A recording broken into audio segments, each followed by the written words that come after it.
got Stephen M. Smith on the line from Touchdown, Alabama. Join him on his show right here on YouTube. It's every Monday, Wednesday, and Friday. In my own words, 6 Central Time. Get there. Give Stephen a listen. Talking Bama, talking the SEC in this huge matchup against LSU. After a couple of years off, I think LSU's defense got its swag back. Harold Perkins is he's a freak. They've got length, they've got size, they've got athleticism like we expect LSU to have, and set that matchup for us with the Alabama offense. LSU's got all of those things, Mark, but they also they got the attack in them. They got the attack in them. They got the mindset of we're going to take your head off, and this is what they had with guys like with guys in the past, the Bo Pelini's in the past, with the John Chavises in the past, even the Dave Arandas in the past. They just take your head off. And when I look at this Alabama offensive line, they have a challenge in front of it. Number one, protecting Bryce Young. And Young, the last couple of weeks here, dealing with the sprained AC joint in his throwing shoulder. Now, of course, he's 100% now.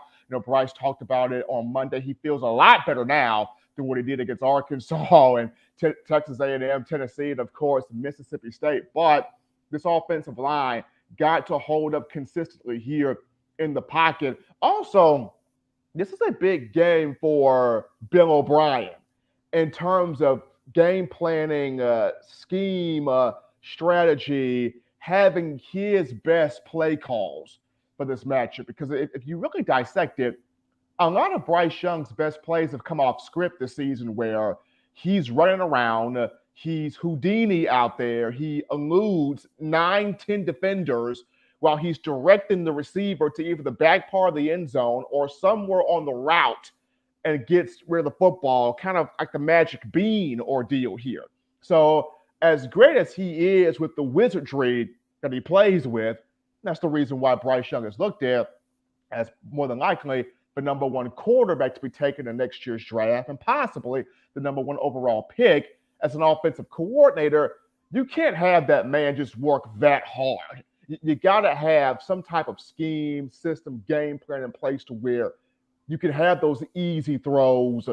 You give wide receivers the route concepts where they can work back to him and catch the football, get up and down the field and make those plays. So as much as it is on the offensive line to protect Bryce Young and establish these backs, Jahmyr Gibbs, Jace McClellan and company, but also for Bill O'Brien, having his best play calls in this matchup to see, can I take advantage of an LSU defense that's got that attacking style back, but can I get them on their heels a bit early and often here in this matchup?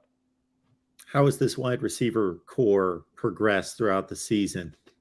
It's kind of been wide receiver by committee. Alabama does not have that one guy that you could just go to the well to consistently. It's not like you have a Julio Jones, a Amari Cooper, a Calvin Ridley, a Judy, a Ruggs, a Smith, a Waddle. Even last year when you had Jamison Williams and John Mechie, two consistent guys, it's basically who wants to take it on any given week. And while that's, great for Alabama in terms of the defense that you're playing against, it doesn't know who's going to step up at any moment. But the catch-22 is, Bryce Young and this Alabama team, they don't know who's going to step up at any given moment. So that's the crazy part. One day it could be Jermaine Burton. One day it could be Trayshawn Holden. One day it could be Ja'Cory Brooks. One day it could be one of these few freshmen, that being a Kobe Prentice or an Isaiah Bond. You really don't know. And now that Tyler Harrell got himself inserted into his debut against Mississippi State and how much, healthier he's gotten, it could be a Tyler Harrell show. So you really don't know. It's truly wide receiver by committee, as Jahmyr Gibbs is actually the leading receiver with 24 catches on the year, if I'm not mistaken, on that statistic. So for Bama this week, the receiver core, when the ball's in the air, catch the football. That's the big thing. Catch the football. Bama has suffered with quite a few drops this year. I definitely want to see Cameron Latu at tight end get more involved. He actually had a good game against Tennessee, but Alabama has not gone to him consistently the way that Saban would like to. Yeah, that's certainly been my thought process as I've watched Bama start to go through the SEC has been, okay, who's going to step up at wide receiver? Oh, Kobe Prentice, he's had a nice game against Tennessee. Maybe he's going to take off. Oh, maybe not. Well, Isaiah Bond, oh, he had a big catch downfield against Arkansas. Maybe no. Okay. We don't see him the next game. I mean, Mark. I mean, against Vanderbilt, Ja'Cory Brooks had 117 yards, couple touchdowns. I'm like, okay, Brooks, here he is. And the next game, you're like, Ja'Cory drops 3 passes. So it's just one of those where Bryce Young is literally staring at the wide receiver room. Can somebody just consistently help me? I mean, that's what Bryce Young is looking at. Can somebody please just consistently help me, especially after 2021, where you had a Jamison Williams that was right there every single week. Unfortunately, got hurt in the national championship game. You had a John Mechie that was there every single week.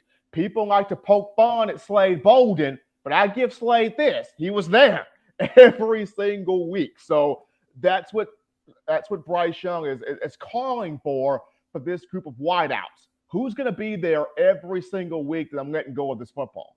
So, Stephen, I asked the question that you may have already answered, but I always love the personnel breakdown from you.